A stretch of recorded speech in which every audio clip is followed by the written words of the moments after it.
Bienvenidos a un nuevo programa de consulta médica de Televisión Humana. En esta oportunidad estamos con el doctor Jorge Cárcamo, quien ustedes lo habrán conocido, fue muchos años médico integral del Hospital Regional y de los consultorios. Hizo su beca, es especialista en cirugía general y tiene la subespecialidad de cirugía bariátrica y metabólica. Jorge, ¿cómo estás? Bien, muchas gracias por la invitación. Vamos a comenzar hablando un poco de la obesidad, Jorge. ¿Cuál es el problema fundamental en Chile y especialmente en Magallanes respecto a la obesidad? Bueno, a ver, la obesidad es una enfermedad, en primer lugar. Ha sido reconocida así como por la Organización Mundial de la Salud y es un problema de salud pública en nuestro país, como en todo el mundo. Chile tiene índices de prevalencia de obesidad cercanos a otros países como Estados Unidos, como Brasil. En Latinoamérica Chile ocupa el segundo o tercer lugar en la prevalencia de este problema. Ahora, en general hay estadísticas nacionales que muestran que la obesidad afecta al 25, cercano al 30% de la población adulta de nuestro país. Ahora, si tú consideras solo los pacientes obesos mórbidos, que son aquellos que tienen un sobrepeso mayor de 40 kilos, ese porcentaje es de alrededor de un 1,5% de la población adulta. ¿Cómo estamos en relación a países desarrollados como Estados Unidos? Estamos lamentablemente muy parecidos. La obesidad es un problema también en los países desarrollados. Y las estadísticas nacionales son del todo comparables con las estadísticas norteamericanas.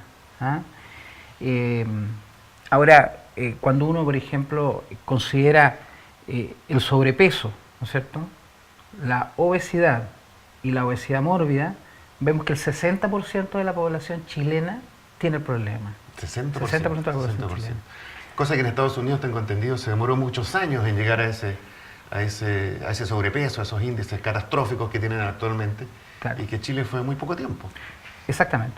Pasamos violentamente de la desnutrición, a la obesidad. A la obesidad, exactamente. Claro, incluso hay estudios al respecto, hay estudios interesantes de nutriólogos famosos chilenos que muestran una relación justamente con el nacimiento de niños desnutridos, ¿no es cierto?, que fueron sobrealimentados y que se relacionan probablemente a un problema serio que tenemos, que es la obesidad visceral, la obesidad central, muy frecuente en nuestra región. O sea, sin duda que hay, al parecer, una relación ahí de origen entre la desnutrición, la sobrealimentación, el estrés intrauterino y el desarrollo de obesidad visceral en el adulto. Ahí hay una relación que está claramente establecida. Trabajo muy bonito.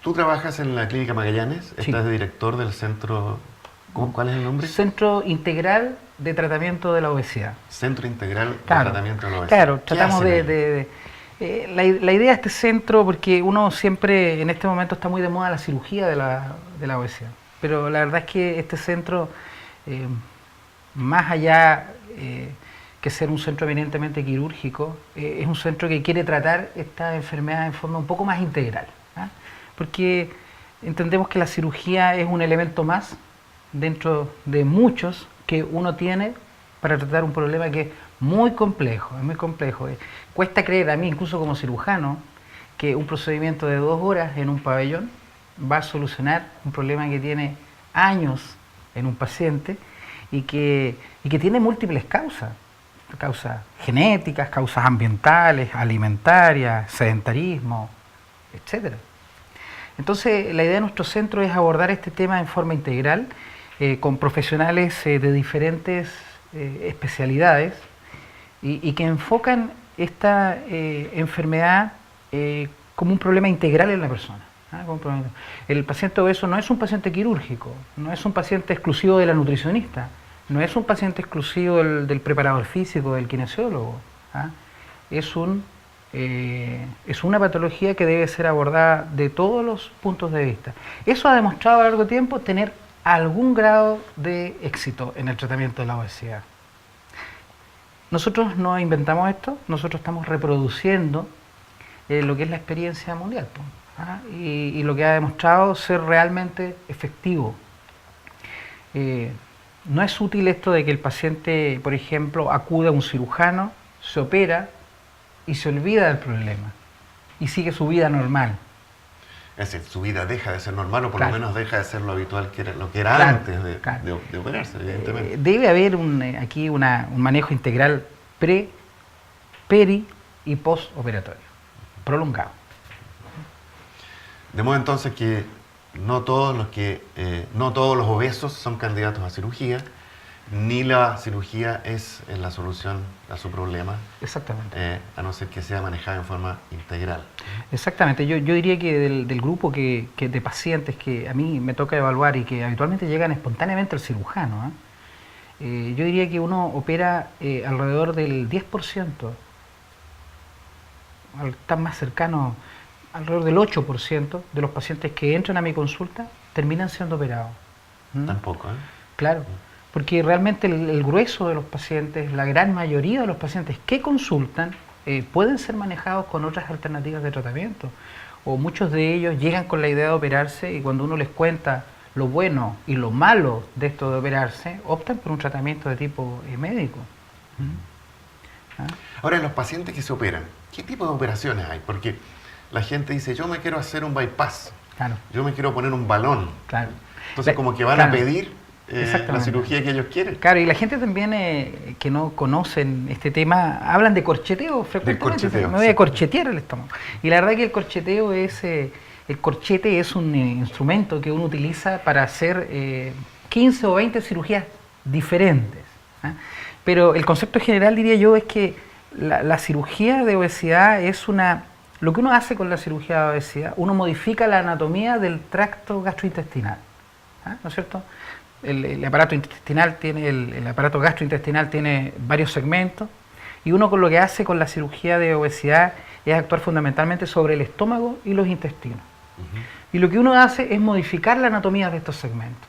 Tú modificas la anatomía y eso tiene efectos sobre la ingesta de alimentos, sobre la saciedad que genera el alimento que uno come y también genera una serie de modificaciones hormonales. El conjunto de todas estas cosas determina que el paciente baje de peso. ¿Mm? Pero sin duda que las técnicas que hay para lograr estos tres objetivos son muchas, ¿ah? Yo diría que la historia tiene, si uno suma la cantidad de técnicas, son alrededor de 50 técnicas diferentes. 50. Claro. Diferente manera de cortar el estómago, diferente manera de conectar los intestinos, etc. ¿Con qué se comenzó y cuáles fueron los problemas fundamentales con esa primera cirugía? Bueno, lo que se hizo inicialmente fue, se pensó que el paciente se lograría que bajara de peso si el paciente absorbía menos alimento. Es como lógico, ¿no es cierto? Y uno absorbe el alimento en el intestino.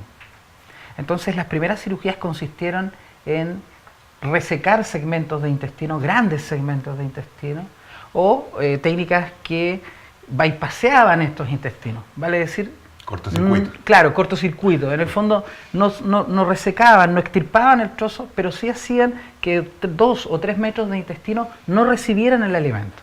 Entonces el paciente o la persona, al comer, un porcentaje importante de los nutrientes, 50, 60%, no se absorbían y se eliminaban a través del colon en las deposiciones. Claro.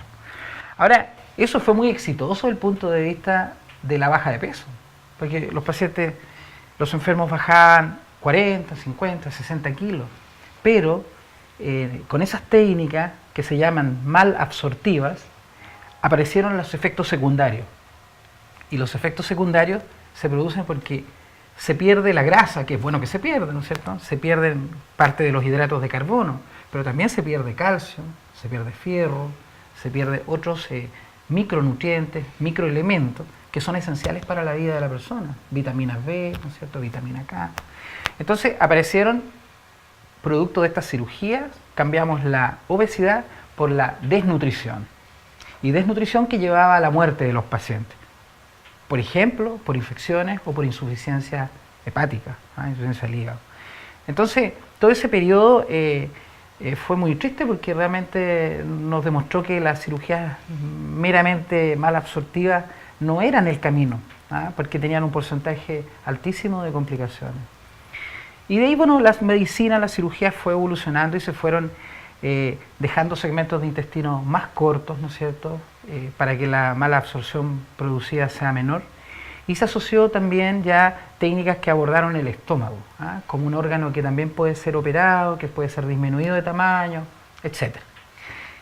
Y yo diría que la evolución y los años han demostrado que hay fundamentalmente 3 o 4 técnicas que son las que más se están haciendo en el mundo. 3 o 4 técnicas. Son las que hacemos nosotros, son técnicas probadas que ya tienen una de ellas 40 años más o menos, la otra alrededor de 7 años y la otra anda por los 15 años, 15 a 20 años. Y que son la banda gástrica, la gastrectomía en manga y el bypass gástrico.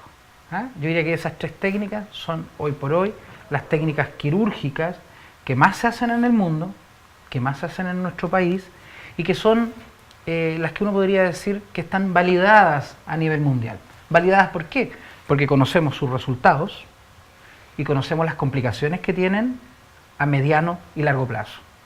Complicaciones que son tolerables y que estamos perfectamente capacitados para prevenir o tratar si se presenta. Otras cirugías que se hacen en países fundamentalmente como Brasil, fundamentalmente en Brasil, y que asocian técnicas de mala absorción fundamentalmente, son técnicas consideradas hoy en día como experimentales.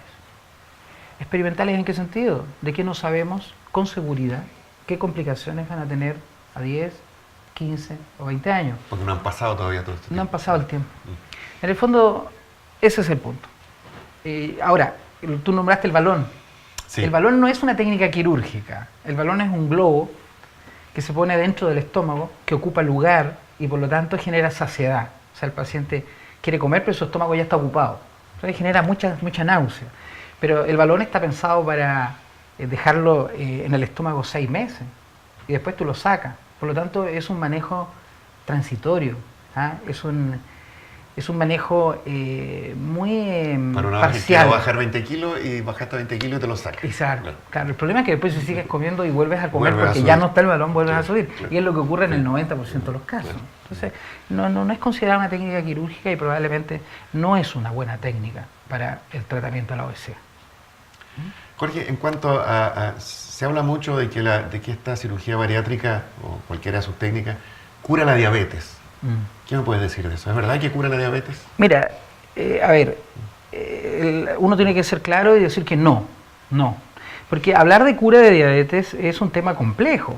O sea, cuando uno habla de cura de diabetes y lo escuchan los endocrinólogos, se le paran los pelos, porque esto de curar una enfermedad crónica, multifactorial, con factores genéticos, con factores de herencia familiar, parece poco creíble, y es así. Entonces, lo que sí es cierto es que la cirugía de obesidad ha demostrado que muchos pacientes operados, mejoran su diabetes, mejoran el control de su diabetes. Muchos pacientes dejan de tomar medicamentos, o muchos pacientes que toman 3 o 4 medicamentos pasan a tomar 1, o pacientes que están con insulina dejan la insulina y pasan solamente a medicamentos por vía oral. O sea, de que hay un efecto beneficioso de la cirugía de obesidad sobre la diabetes, eso es indesmentible, eso es real. Pero de que haya una curación de la diabetes es un tema todavía por comprobar.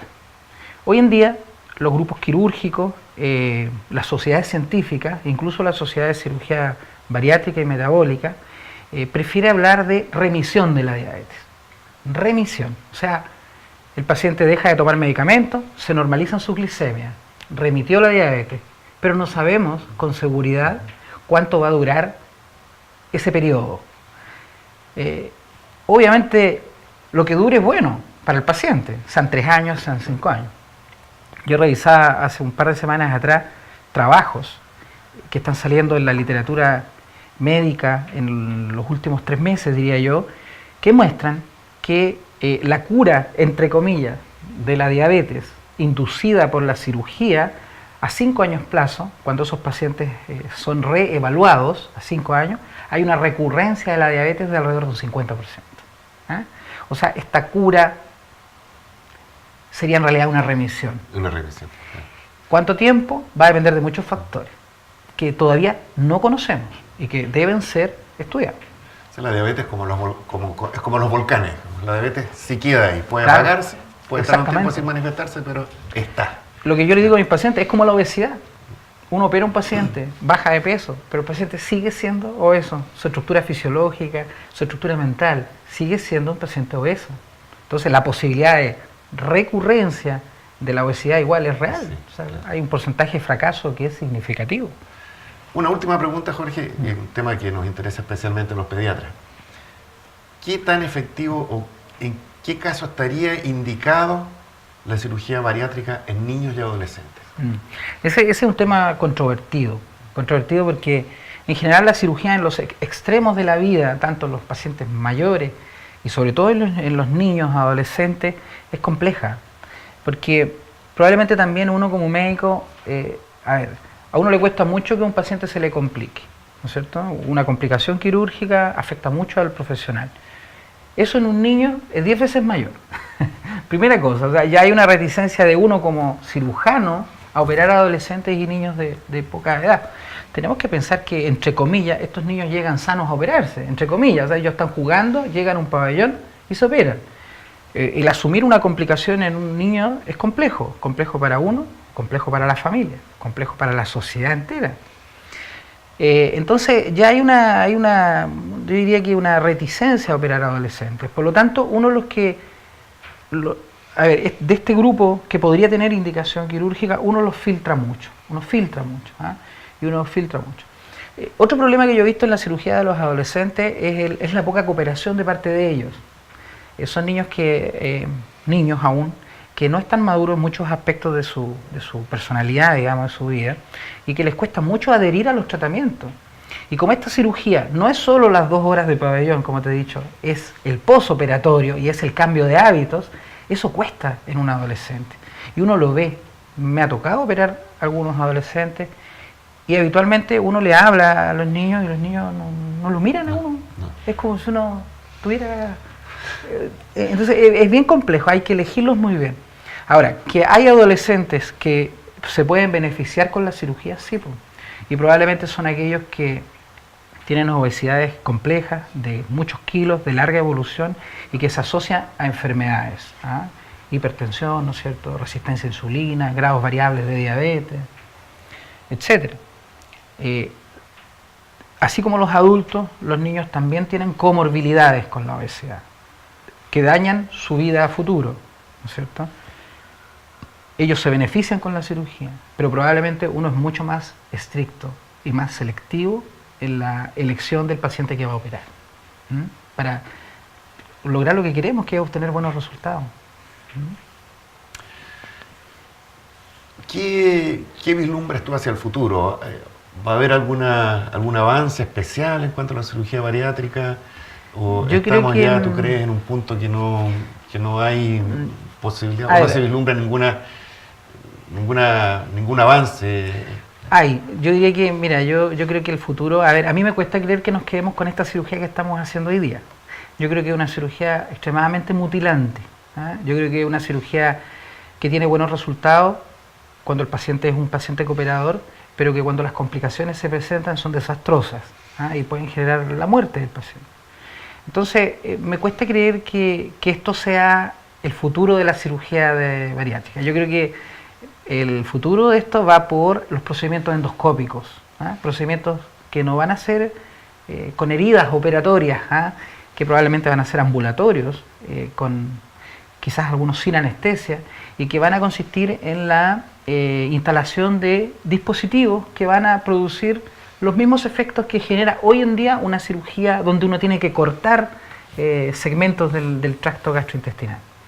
Y por otro lado está toda la línea de la ingeniería genética, de toda lo que es el estudio de investigación en la producción de mediadores y de hormonas, ¿no es cierto?, que van a actuar sobre diferentes partes de nuestro cerebro y que van a generar saciedad.